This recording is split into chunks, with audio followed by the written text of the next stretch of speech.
Nigella Lawson made mashed potatoes seductive, but her love life wasn't always as pleasurable. From a heartbreaking death to an ugly divorce, keep watching for what the tabloids got wrong about Nigella's exes.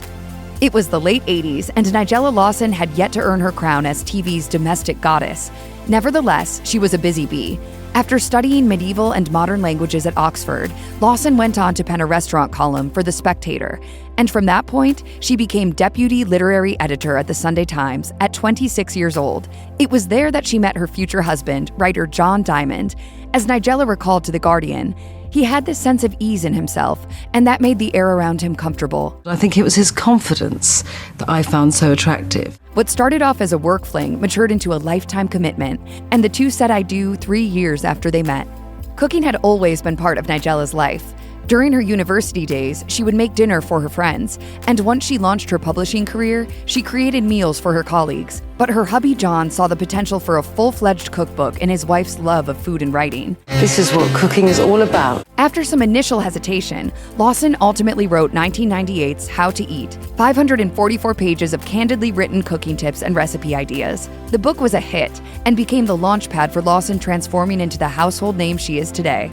In a devastating twist, John was diagnosed with throat cancer at the age of 43. As chronicled in his Times column and documented in the movie A Lump in My Throat, Diamond lost his ability to talk and had his tongue removed. Lawson was forced to step up as his translator. As a close friend of Lawson's told The Guardian, he was her gregarious side and she was his calm, and then those roles had to switch. Diamond succumbed to the disease just 4 years later. Lawson's mother had died of liver cancer in her 40s, and her sister died of breast cancer in her 30s. Lawson often joked about being Typhoid Mary, telling the BBC, "Survivor's guilt is quite well documented. It is quite difficult seeing other people suffer. There is no control, but you learn that all the important things in life are beyond one's control." I feel I'm a very open person, and yet I'm very much not in control. Immediately tasked with caring for their 2 young children, Lawson was left with Diamond's loving last words to her. "How proud I am of you and what you have become. The great thing about us is that we have made us who we are."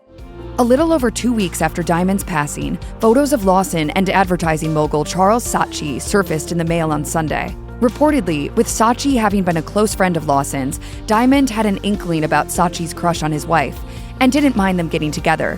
But Saatchi's wife at the time, Kay, did mind, and she reportedly commented, "Reading about the domestic goddess every day has not been easy for me." Lawson was actually introduced to Saatchi by Diamond. They had bonded over several rounds of Scrabble, playing for about $300 per game, and became friends. Lawson moved into Saatchi's home less than a year after Diamond's passing. Charles Saatchi had several prized possessions, like artwork by Damien Hirst and Tracy Emin, but he probably valued his privacy the most. In 2002, Lawson admitted to Vanity Fair, "Charles hasn't posed for a photograph in 30 years. Some thought of his demeanor as being a little rough around the edges. One of his staffers even recounted how he would throw furniture around the room when his temper flared. And as his ex-wife Kay noted to the outlet, when the light shines on you, he is charming and amazing and special. I know because he's shown it on me. Then the light fades and there is darkness." But when it came to Lawson, Saatchi appeared to be a warm and fun-loving kind of guy. She explained to The Guardian in 2002, "He's full of life and very clever and funny and very cozy, just a nice North London boy." The couple got hitched in September 2003, but as individuals, they were worlds apart. While Lawson was a public figure with an interest in socializing, Saatchi was more private and found it tedious to sit through a party. Though the pair hosted events attended by the likes of author Salman Rushdie and rocker Mick Jagger, Saatchi always had an air of disinterest. And as the National Post noted, Lawson claimed he limited how many parties she could host. During her marriage to Saatchi, Lawson continued on with her show, Nigella Bites, and launched several fresh spin-offs, including Nigella Feasts, Nigella Express, and Nigella Kitchen. But while her professional success appeared enviable from the outside, the star was privately enduring a dark storm within her relationship. Lawson's friend Nathaniel Goldberg told The Mirror, "They clearly adored each other, but the atmosphere always depended on his mood, and his mood was variable. Hers was no longer the house you just dropped into, and Charles was not one to sit around the kitchen table cracking jokes." In June 2013, almost a decade after their wedding, a shocking incident gave the first clue to the public that there was trouble brewing. A photo of Saatchi grabbing Nigella by the throat in a seemingly violent manner while at a restaurant made the rounds, spurring a series of events that led to their split. Lawson moved out of the house, along with her kids, soon after the newspapers picked up the photo, And Saatchi voluntarily accepted a, quote, caution for assault from the police. Though Saatchi brushed off the incident as an innocent little quibble, the couple divorced just over a month later. As part of the divorce settlement, Lawson reportedly wanted nothing from Saatchi but the contents of their kitchen. But if she thought she could just walk away with the pans, ladles, and pantry staples, she couldn't have been more wrong. In the months following the divorce, the couple's private lives were ripped open for the public.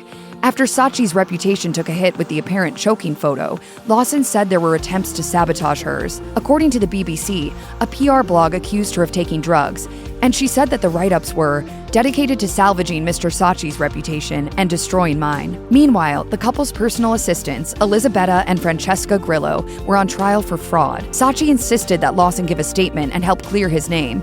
And if she didn't, Lawson claimed, he threatened to destroy her. Saatchi blamed Lawson for allowing the assistants to spend the money in return for remaining quiet about her supposed drug use. Though Lawson did admit to using drugs to cope with her first husband's illness and once to deal with Saatchi's emotional abuse, she insisted that she didn't have an actual drug problem, telling Vanity Fair, "I found it made an intolerable situation tolerable." After the nightmare following her split from Saatchi, Lawson needed time to heal. A year after she had called Saatchi a brilliant but brutal man, Lawson appeared on ABC News saying, "I have to be honest. To have not only your private life, but distortions of your private life put on display is mortifying. But there are people going through an awful lot worse, and to dwell on any of it would be self-pity, and I don't like to do that." And with that, Lawson did move on.